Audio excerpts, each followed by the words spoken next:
ठीक है, देखिए पेज नंबर है आपका 79, पेपर है, पेपर नंबर है 10, दिल्ली पुलिस स्पेशल का। ठीक है, 3 दिसंबर 2020 को ये पेपर हुआ था, थर्ड शिफ्ट का पेपर है। शुरू करें, चलिए। देखो पहला क्वेश्चन है, राष्ट्रमंडल खेल 2018 में स्वर्ण पदक प्राप्त करने वाला प्रथम भारतीय भाला फेंक खिलाड़ी कौन सा है? अभी मैंने बताया था ना आपको नीरज चोपड़ा के बारे में। ठीक है, इंपॉर्टेंट है, मोस्ट इंपॉर्टेंट क्वेश्चन है आपका। जो नीरज चोपड़ा है ये भाला फेंक है, भाला फेंक को बोलते हैं जेवलिन थ्रो। क्या बोलते हैं? जेवलिन थ्रो बोलते हैं। इंपॉर्टेंट है, अगर आपसे पूछा जाए कि बताइए जेवलिन थ्रो से किसका संबंध है, तो नीरज चोपड़ा का है, या नीरज चोपड़ा का संबंध किस खेल से है, तो जेवलिन थ्रो से है। ठीक है, याद रखना। ओके, चलिए अगला क्वेश्चन है, मैंने ये भी बताया था आपको राष्ट्रमंडल का सदस्य भारत कब बना था? 1949 में। और राष्ट्रमंडल यानी कॉमनवेल्थ की स्थापना कब हुई थी? 1949 में। नाटो की स्थापना भी 1949 में हुई थी। ठीक है भाई, चलिए अगला क्वेश्चन है, पत्तियों के रंध्रों से जल वाष्प के रूप में जल अणुओं का वाष्पीकरण कहलाता है, क्या कहलाता है? वाष्पोत्सर्जन। ठीक है, ट्रांसपीरेशन कहलाता है। ओके, तीसरा है, वन्यजीव संरक्षण अधिनियम 1972 के अनुसार लंबी चोंच वाला गिद्ध, जिसे सामान्य भारतीय गिद्ध के नाम से जाना जाता है, वह अगस्त 2020 तक में सम्मिलित था अनुसूची 1 में। ठीक है, देखो यहां पर एक क्वेश्चन इंपॉर्टेंट है, जो आपके गिद्ध है, गिद्धों की संख्या में कमी दिख रही है। आप देख रहे होंगे जनरली जो आपके गिद्ध होते हैं वे अब कम चमकते हैं आप लोगों को। ठीक है, उसका कारण क्या है? उसका कारण है डिक्लोफिनेक दवा। क्या है? डिक्लोफिनेक दवा। ठीक है, जब हमारे पशु जैसे हमारी भैंस होगी बीमार हो जाती है, उनको जो डॉक्टर दवाई लगाते हैं, ठीक है, तो उसमें कुछ मात्रा डिक्लोफिनेक की होती है। और जब कोई पशु मर जाता है उसको ज्यादातर खुले में छोड़ देते हैं, दाब देते हैं। ठीक है, तो फिर जो आपके गिद्ध होते हैं, ठीक है, वे उनको खाते हैं, और वो जो दवाई है, कोई भी चीज हमारी बॉडी 100% एब्जॉर्ब नहीं करती है। आई बात समझ में? उसकी कुछ ना कुछ मात्रा क्या हो जाती है? बच जाती है। तो जो डिक्लोफिनेक दवा है, यह गिद्धों के हार्ट को फेल कर दे। ठीक है, चलिए नेक्स्ट है, किसने मजम उल बहरीन नामक पुस्तक का लेखन किया है? दारा सिखो। इंपॉर्टेंट है, ये मुगल काल का क्वेश्चन है आपका। भारतीय संविधान केंद्र को खालिस्तान प्रकार की निधियां प्रदान करता है, 3 प्रकार की। ठीक है भाई, अगला क्वेश्चन छोड़ दीजिए, यहां पर मैं क्वेश्चन आपको बता रहा, इंपॉर्टेंट इससे रिलेटेड। एग मार्क, एजी मार्क, एग मार्क जो है, इंडिकेशन हमेशा उन वस्तुओं को दिया जाता है जो पर्यावरण को हानि नहीं पहुंचाते हैं। एग मार्क जो है कृषि से रिलेटेड है, याद रखियो हमेशा। ओके, नेक्स्ट 7वां क्वेश्चन, सुग सुंग राजवंश की स्थापना निम्नलिखित में से किसके द्वारा की गई थी? तो सुंग राजवंश की स्थापना पुष्यमित्र सुंग के द्वारा की गई थी। इंपॉर्टेंट है, स्टैटिक में मैंने आपका टिक करवा रखा है। नेक्स्ट है,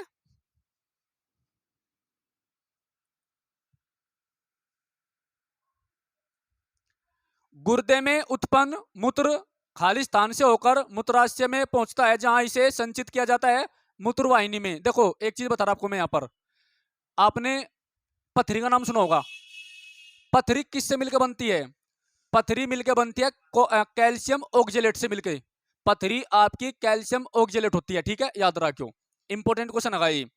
ठीक है, और गुर्दे को किडनी बोलते हैं, और गुर्दे के रोगी को डायलिसिस पर रखा जाता है। कहां पर रखा जाए? डायलिसिस पर, याद रखो। ठीक है, चलिए,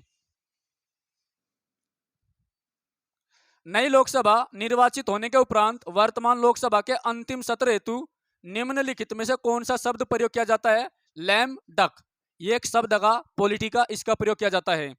लोकसभा कौन सा आर्टिकल में है? आर्टिकल 81 में। लोकसभा आर्टिकल 81 में है। टाइम पीरियड कितना होता है इसका? 5 साल होता है। ठीक है, लोकसभा आपकी एक अस्थायी सदन है, अस्थायी सदन है। स्थायी सदन आपका राज्यसभा है। याद रखना, भारत का प्रधानमंत्री हमेशा लोकसभा में बहुमत दल का नेता होता है।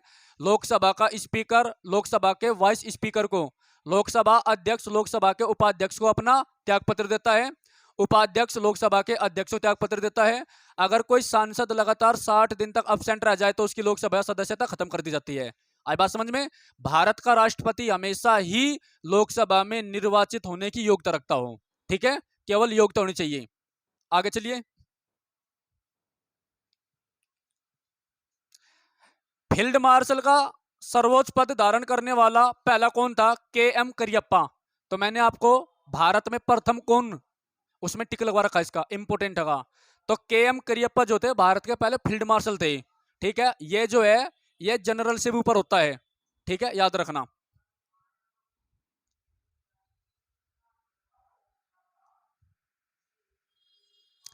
अगला क्वेश्चन है, शिवाजी के शासनकाल में निम्नलिखित में से कौन सा कर वसूल किया जाता था? सरदेश मुखी। इंपोर्टेंट है। जो शिवाजी था, शिवाजी के शासनकाल में सरदेश मुखी एक टैक्स होता था, इसको वसूल किया जाता था। और इसके अलावा एक टैक्स और था जिसका नाम था चौथ। चौथ एवं सरदेश मुखी। ठीक है, अब देखो इंपोर्टेंट क्वेश्चन लगा ये। शिवाजी को मारने के लिए औरंगजेब ने किसको भेजा था? अफजल खां को। ठीक है, और शिवाजी ने उसके पेट में छुरा दे दिया था, उसको मार दिया था। तो दो को भेजा गया था, एक शाइस्ता खान को भेजा गया था, एक अफजल खान को भेजा गया था। ठीक है, उसका पानीपत का तीसरा युद्ध 1761 में, ठीक है, किस किस के बीच में हुआ था?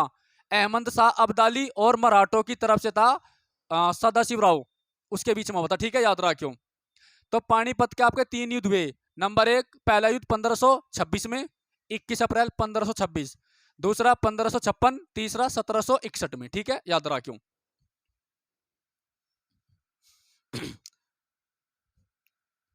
हिंदुस्तानी शास्त्रीय संगीत की रचना में खालिस्तान रचना के द्वितीय भाग को निर्दिष्ट करता है। अंतरा छोड़िए इसको।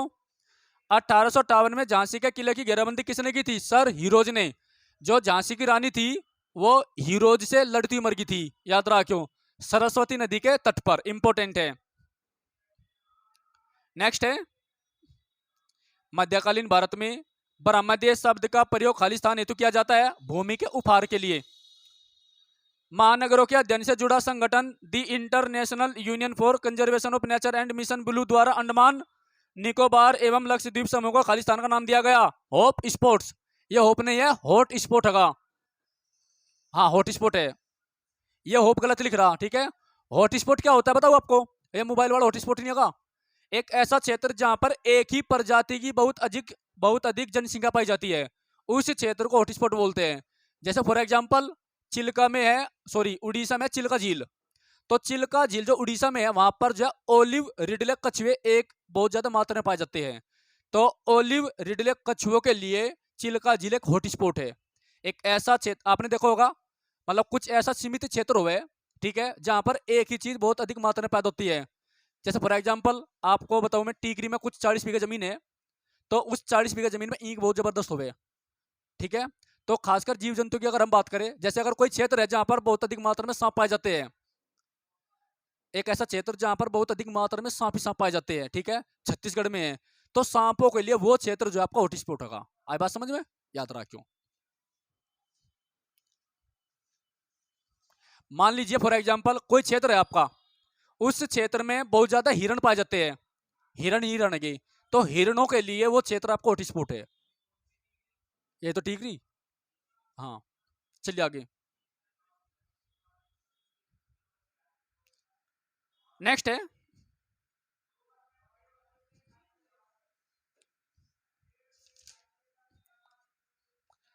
अगला क्वेश्चन है आपका, मदिकेरी पर्वतीय स्थल किस राज्य में है? तो कर्नाटक में है।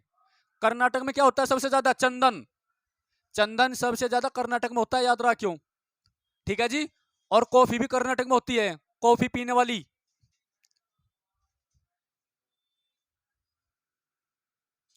20वां क्वेश्चन, हिंदू विधवा पुनर्विवाह अधिनियम निम्नलिखित में से किस वर्ष में पारित किया गया था? 1823 में। इंपोर्टेंट है। कब किया गया था? 1823 में। इंपोर्टेंट है। सॉरी 1856 में भी नहीं, 1856 इसका आंसर। हिंदू विधवा पुनर्विवाह अधिनियम जो है 1856 में पारित किया गया था। इंपोर्टेंट है। लॉर्ड कैनिंग उस समय भारत के कौन थे? गवर्नर जनरल थे। ठीक है, याद रखियो। 1885 में क्या हुआ था? कांग्रेस की स्थापना। मंडूक शब्दम निम्नलिखित में से किस नृत्य शैली का है? कुचिपुड़ी का है। इंपोर्टेंट है। तो मंडूक जो शब्द है ये कुचिपुड़ी शैली से संबंधित है। इंपोर्टेंट है। भारत के प्रसिद्ध स्मारकों के संदर्भ में निम्नलिखित में से कौन सा युग्म सही है? तो सिर श्री हरमिंदर साहिब कहां पर है? पंजाब में। श्री हरमिंदर साहिब भी आपका गोल्डन टेम्पल है, स्वर्ण मंदिर है, याद रखियो। ऑपरेशन ब्लू स्टार जो है इंदिरा गांधी का शासनकाल में इसी मंदिर पर चला था, ठीक है। और इंदिरा गांधी की मौत का कारण भी वही अटैक बना था। जो भिंडर वाला था उसने इस मंदिर पे कब्जा कर लिया था, याद रखियो, ठीक है। फिर एयरफोर्स और आर्मी बुलानी पड़ी थी इंदिरा गांधी को, पढ़ कर देख लेना, ठीक है जी। चलिए, तो अगर कोई आपसे पूछे ऑपरेशन ब्लू स्टार किससे संबंधित है, तो ऑपरेशन ब्लू स्टार जो है स्वर्ण मंदिर पे जो है, जो खालिस्तानी लोग थे, ठीक है, उनको खत्म किया गया था, ठीक है। ऑपरेशन पोलो किस लिए चला गया था, जो हैदराबाद का निजाम था, जब भारत की रियासतों का एकीकरण कर रहे थे, तो हैदराबाद में जो ऑपरेशन चला था उसको ऑपरेशन पोलो बोला गया था, याद रखो, ठीक है। नेक्स्ट है, कौन सा यूनेस्को की अमूर्त सांस्कृतिक विरासत नहीं है, रानी की वाव, इंपोर्टेंट। तो रानी की वाव कहां पर है, गुजरात में, ठीक है जी। और आपके नोट पे छपरी रानी की वाव। नेक्स्ट है, अंगूर में प्रमुख रूप से कौन सा अमल पाया जाता है, टार्ट्रिक अमल पाया जाता है। तो टार्ट्रिक अमल आपका अंगूर में होता है और इमली में पाया जाता है, कटारू में, ठीक है जी। लैक्टिक अमल दूध में, तो दूध को दही में जो बदलता है वो लैक्टोबैसिलस होता है, ठीक है। दूध में जो खट्टापन होता है वो लैक्टिक एसिड होता है, याद रखना। नेक्स्ट है, नीलगिरी की डोडा जनजाति का एक सबसे महत्वपूर्ण त्योहार कौन सा है, मोद वेटा। नेक्स्ट है, काली मिट्टी खालिस्तान उगाने के लिए आदर्श मानी जाती है कपास के लिए। तो जो काली मिट्टी होती है आपकी वो कपास की फसल के लिए आदर्श होती है, इंपोर्टेंट। सबसे ज्यादा काली मिट्टी कहां पाई जाती है भाई, सबसे ज्यादा काली मिट्टी पाई जाती है आंध्र प्रदेश में, ठीक है। उसके बाद महाराष्ट्र में, फिर गुजरात में, फिर पाई जाती है मालवा के पठार में, ठीक है, याद रखियो। तो काली मिट्टी इंपोर्टेंट है, कपास की फसल के लिए इंपोर्टेंट है, यही क्वेश्चन आपका आता है। खालिस्तान भारतीय नागरिकों के लिए खाते का एक प्रकार है जिसके माध्यम से शेयर बाजार में सूचीबद्ध शेयरों का क्रय विक्रय कर सकते हैं, डीमेट खाता, छोड़िए इसको।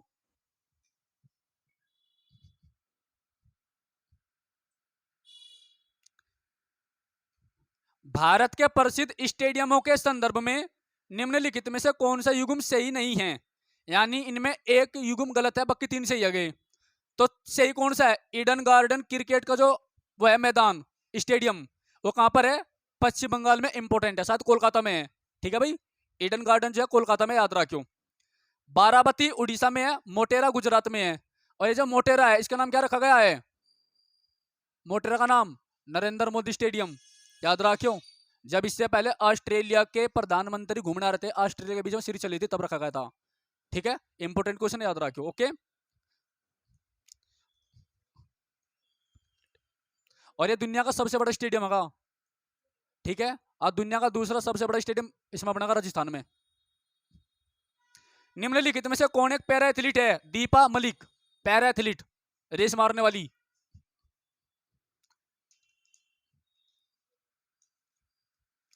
दो 2020 तक की स्थिति के अनुसार दिल्ली एनसीटी हेतु लोकसभा की सीटें 7 रिजर्व रखी गई है, ठीक है। यानी दिल्ली से जो है 7 लोकसभा सदस्य बनते हैं।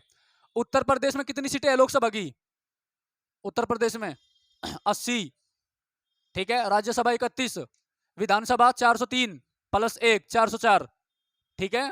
और क्या बच गया, विधान परिषद पूरी 100, ठीक है। चलिए, नेक्स्ट है, मुस्लिम लीग ने खालिस्तान 1940 को सीधी कार्यवाही दिवस मनाया था, 16 अगस्त। तो 16 अगस्त 1940 को सीधी कार्यवाही दिवस मनाया था मुस्लिम लीग ने, इंपोर्टेंट है।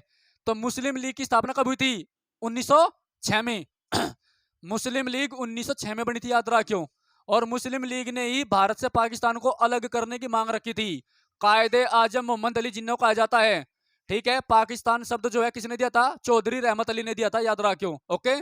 पाकिस्तान कब आजाद हुआ था, 14 अगस्त 1947 को, ठीक है जी। वहां के पहले वायसराय कौन बने थे, मोहम्मद अली जिन्ना। और भारत के कौन बने थे, लॉर्ड माउंट बेटन, ठीक है। चलिए, हमारा राष्ट्रीय खेल हॉकी है, पाकिस्तान का भी हॉकी है। पाकिस्तान को नहरों का देश कहा जाता है, सिंधु नदी पाकिस्तान की जीवन रेखा है, ठीक है। नेक्स्ट है, उत्तरी गोलार्ध में ग्रीष्मकालीन संक्रांति खालिस्तान के महीने में होती है, जून के महीने में, यानी 21 जून को, ठीक है भाई। निम्नलिखित में से किस पुस्तक का लेखन E.M. फोर्स्टर ने किया था? A passage to India important है। चांदी का रासायनिक प्रतीक निम्नलिखित में से कौन सा है? Ag। 14 दिसंबर 2019 को कानपुर में राष्ट्रीय गंगा परिषद की प्रथम बैठक के दौरान प्रधानमंत्री श्री नरेंद्र मोदी ने गंगा नदी के तटों पर आर्थिक गतिविधियों को बढ़ावा देने के लिए खालिस्तान की संकल्पना प्रस्तुत की। अर्थ गंगा एक मिशन चलाया था। ठीक है, कानपुर आपका किस तट पर है? कानपुर गंगा नदी पर है और वहीं पर गंगा डॉल्फिन पाई जाती है। सबसे ज्यादा गंगा प्रदूषित भी कानपुर में ही है। कानपुर को जो है चर्म उद्योग के लिए जाना जाता है, चमड़ा उद्योग के लिए। ठीक है भाई, ओके चलिए नेक्स्ट है। थोड़ा स्पीड से हो रही ना, ठीक हो रही, चलो। खालिस्तान और उनके आसपास की जलमग्न भूमि ऐसे जल निकाय होते हैं जो प्राय नदियों के समुद्र से मिलने के स्थानों पर पाए जाते हैं। नदी के चौड़े मुहाने, ठीक है, एस्चुरी बोलते हैं इनको। तो जब दो नदी एक जगह मिलती है आकर, या दो नदियों का जो मुहाना होता है उसको क्या बोलते हैं? बस रुक जाओ 2-4 मिनट और, उसको क्या बोलते हैं? भुलवा दिया है? नहीं, इसमें नहीं बता रहा मैं। जब दो नदी एक जगह कर मिलती है उसको बोलते हैं मुहाना, बोलते हैं मुहाना।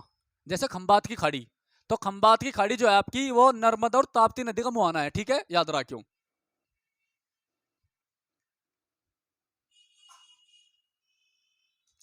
अढ़ाई दिन का झोपड़ा, आपको कुछ चीज दूंगा, 2 मिनट रुक जाओ बस, इंपोर्टेंट। अढ़ाई दिन का झोपड़ा खालिस्तान में स्थित एक पुरानी मस्जिद है अजमेर राजस्थान में। तो अढ़ाई दिन का झोपड़ा कुतुबुद्दीन ऐबक ने बनवाया था। भारत की दूसरी मस्जिद है, भारत की पहली मस्जिद कुव्वत उल इस्लाम मस्जिद है, दोनों ही कुतुबुद्दीन ऐबक ने बनवाई थी। ठीक है जी, याद रखियो। और अजमेर किसने बसाया था? अजयराज प्रथम ने बसाया था। ओके, कौन सा हड़प्पा कालीन स्थल गुजरात में नहीं है? देखो, धोलावीरा गुजरात में है, रंगपुर गुजरात में है, लोथल गुजरात में है। लोथल जो है एक बंदरगाह है जो कि भोगा नदी पर है। ठीक है, याद रखियो। और लोथल आपका गोदीबाड़ा भी था। पारसेक किसका मात्रक है? लंबाई का, लंबाई का नहीं, दूरी का मात्रक होना चाहिए पारसेक। ठीक है, नोबेल पुरस्कारों के संबंध में कौन सा युग्म सही नहीं है? चंद्रशेखर वेंकट रमन को जो है चिकित्सक के रूप में नोबेल पुरस्कार दिया गया था, ये गलत था। तो मदर टेरेसा को शांति के लिए दिया गया, सुब्रमण्यम चंद्रशेखर भौतिक के लिए, और चंद्रशेखर को भी भौतिक के लिए दिया गया था। वेंकी रामाकृष्ण को रसायन विज्ञान के लिए नोबेल पुरस्कार दिया गया था। ठीक है,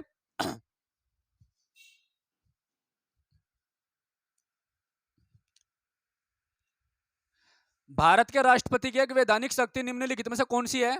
वह प्रत्येक आम चुनाव के उपरांत संसद की प्रथम सत्र के अधिवेशन को संबोधित करता है। जब भी लोकसभा का चुनाव होता है तो पहली बैठक और अंतिम बैठक राष्ट्रपति संबोधित करता है, याद रखो। ठीक है, उसके बाद में सभी बैठक की अध्यक्षता कौन करता है? लोकसभा का स्पीकर।